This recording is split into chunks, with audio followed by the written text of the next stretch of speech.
अयोध्या में प्रभु श्री राम का भव्य राजदरबार सजा हुआ था। सिंहासन पर स्वयं श्री राम, उनके बगल में माता सीता और समीप लक्ष्मण, भरत तथा शत्रुघ्न विराजमान थे।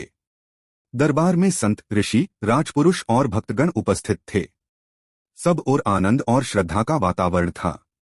उसी समय दरबारियों में कुछ चर्चा उठी। किसी ने कहा, हमने सुना है कि हनुमान जी कहते हैं उनके हृदय में सदा श्री राम और सीता जी विराजमान रहते हैं। पर क्या यह सच हो सकता है? क्या वास्तव में कोई अपने हृदय में भगवान को स्थान दे सकता है? यह सुनकर प्रभु श्री राम और माता सीता के होठों पर एक मधुर मुस्कान खिल गई। वे भली भांति जानते थे कि हनुमान जी की भक्ति अटल और निष्कलंक है, किंतु भक्तों का संदेह मिटाना भी आवश्यक था। राम जी ने अपनी करुणामयी दृष्टि हनुमान जी की ओर उठाई। संकेत मिलते ही भक्त शिरोमणि हनुमान जी उठ खड़े हुए। उनकी आंखों में अपार भक्ति की ज्योति चमक रही थी। क्षण भर में उन्होंने अपने वज्र जैसे नखों से अपनी छाती चीर डाली। और देखो, न वहां रक्त की धार बही, न कोई पीड़ा हुई, बल्कि समूचे दरबार ने एक अलौकिक दृश्य का दर्शन किया। हनुमान जी के हृदय में एक दिव्य सिंहासन प्रकट हुआ। उस पर जगत के पालनहार श्री राम और जननी जगतजननी माता सीता राजसी आभा से अलंकृत विराजमान थे। उनके चरणों में निष्ठापूर्वक लक्ष्मण जी खड़े थे।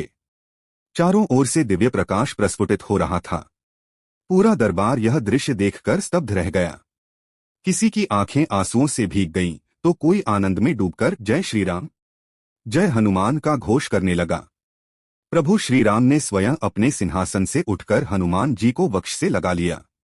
उनकी आंखें करुणा और प्रेम से भर आईं। उन्होंने कहा, पवन पुत्र, तुम्हारे समान भक्त न अतीत में हुआ है, न भविष्य में होगा। जो मेरी सच्ची पूजा करना चाहे वह पहले तुम्हारी आराधना करे, क्योंकि तुम्हारे बिना कोई मुझे प्राप्त नहीं कर सकता। तुम ही मेरे भक्तों और मुझ में सेतु हो। यह प्रसंग केवल एक कथा या चमत्कार मात्र नहीं है। यह दिव्य दर्शन है जो हमें बताता है कि सच्ची भक्ति से भगवान वास्तव में हमारे हृदय में विराजमान हो जाते हैं।